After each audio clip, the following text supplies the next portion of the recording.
Salut, c'est Marco de Tough for Fun. On se retrouve aujourd'hui pour la vidéo de déballage du Nefos C7, une vidéo de déballage qui bien sûr précède la vidéo de test.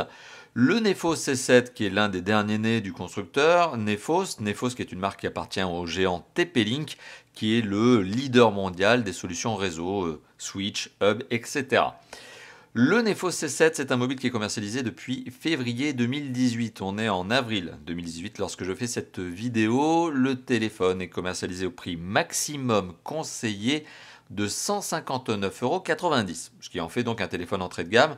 Mais vous allez le voir, et vous le verrez encore plus en détail lors du test, c'est un téléphone qui est très bien spéqué.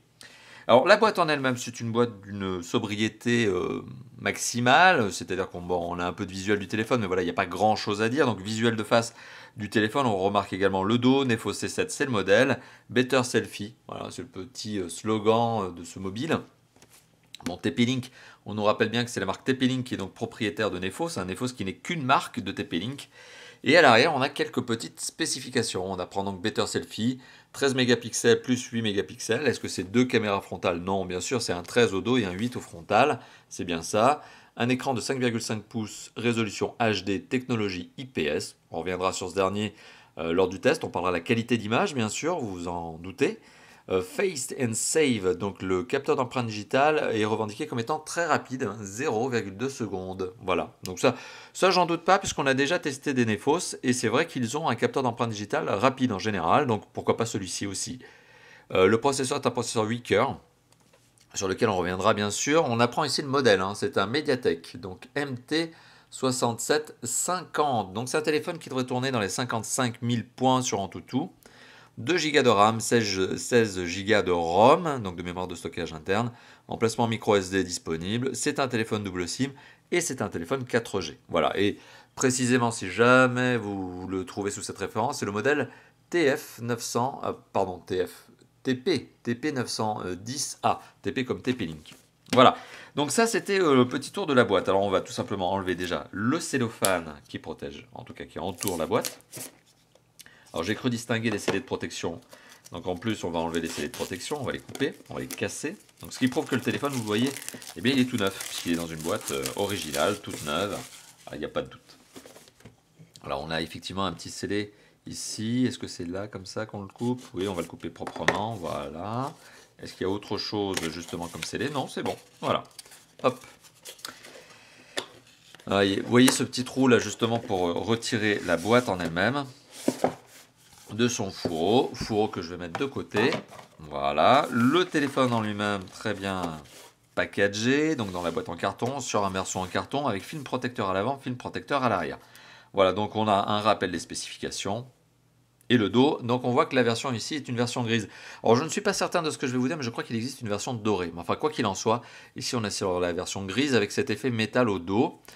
C'est globalement un téléphone qui présente bien. J'avais déjà vu des rendus, des photos, des visuels. J'avais déjà vu des rendus, comme je viens de vous l'indiquer. Je m'étais déjà fait un premier goût, une première idée, mais c'est vrai qu'il présente bien. Voilà, esthétique sobre, plutôt en arrondi, vous voyez.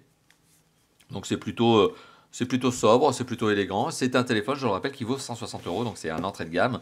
Pour 160 € en termes de look, on est déjà pas trop mal loti. C'est pas un mobile dévalorisant, il fait pas cheap. En tout cas, déjà, c'est un bon premier sentiment.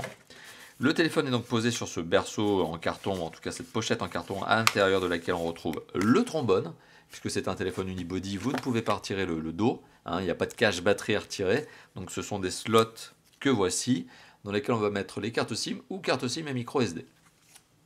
Un grand classique.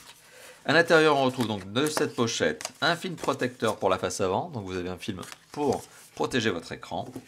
Vous avez de la documentation, donc guide de garantie, guide de démarrage rapide, voilà, pour savoir comment allumer le téléphone, ou mettre les cartes SIM, très bien.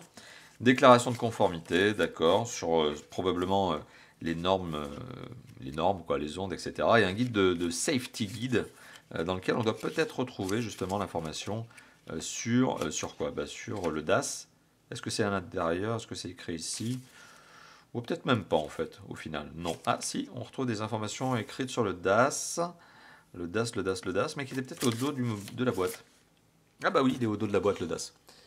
Alors, on a un DAS à la tête de 0,42 et au corps de 1,57. Donc, on va retenir celui à la tête qui est celui que j'utilise d'habitude. 0,42, bah, c'est pas mal. C'est pas mal. Donc, c'est un DAS qui est dans les bonnes normes. Celui au corps est un peu plus élevé, mais celui à la tête semble tout à fait dans les bonnes normes, dans les bons scores. Bon, voilà. Donc, c'est le contenu de la pochette. Mais ça n'est pas tout. Bah oui, ça n'est pas tout. Vous le voyez, il y a d'autres choses. Il y a du câble USB. Alors, micro USB. Ouais, voilà. Micro USB. Alors, c'est pas du USB-C, hein, c'est du micro USB, donc c'est du grand classique. Câble blanc, vous le voyez. Il y a aussi un adaptateur secteur, hein, tout à fait classique lui aussi, sur lequel on va essayer de faire un petit focus pour voir si on arrive à voir les ampères. Ça va être un peu compliqué. Ouais, on voit, il est 1 ampère. Donc, a priori, le téléphone n'est pas recharge rapide. Et on retrouve le kit piéton avec le bouton raccrocher-décrocher, de l'entrée micro, bien sûr, le bouton de quoi? Contrôle de volume plus-moins. Voilà, apparemment, il fait contrôle de volume plus-moins. Et oui, c'est ça. Raccrocher-décrocher, plus-moins. Des écouteurs assez classiques, hein. Pas d'habillage caoutchouc autour qui pourrait les rendre un peu moins durs au niveau du port. Donc ce sont vraiment des écouteurs très basiques avec un jack 3.5. Vous voyez, la télécommande est sympa, mais les intra-auriculaires en eux-mêmes sont assez standards, assez lambda. Et puis c'est tout, oui, parce qu'en dessous, voilà, c'est de la boîte, c'est de la boîte. Bon, c'est de l'emballage, quoi. C'est de l'emballage pour bien protéger le téléphone pendant son transport. Et heureusement, parce qu'on le sait, les transporteurs ne sont pas forcément tous très gentils, très rigoureux, hein, on va dire, très doux. Voilà, donc c'était le déballage du Nefos C7, un mobile vendu au prix maximum conseillé de 159,90 €. C'est un mobile, donc je le rappelle, de la marque TP-Link, et dans lequel, eh bien, avec le mobile, on retrouve dans la boîte en tout cas le kit piéton, le câble USB, micro USB, l'adaptateur secteur 1 ampère, donc recharge classique, de la documentation, un film transparent et le trombone. Voilà. Merci d'avoir vu cette vidéo. N'hésitez pas bien sûr à la commenter, la liker, la partager et à vous abonner à notre chaîne YouTube. C'est un petit bouton qui se trouve par ici. Et moi je vous dis à très bientôt pour d'autres vidéos. Allez, à bientôt. Ciao, ciao.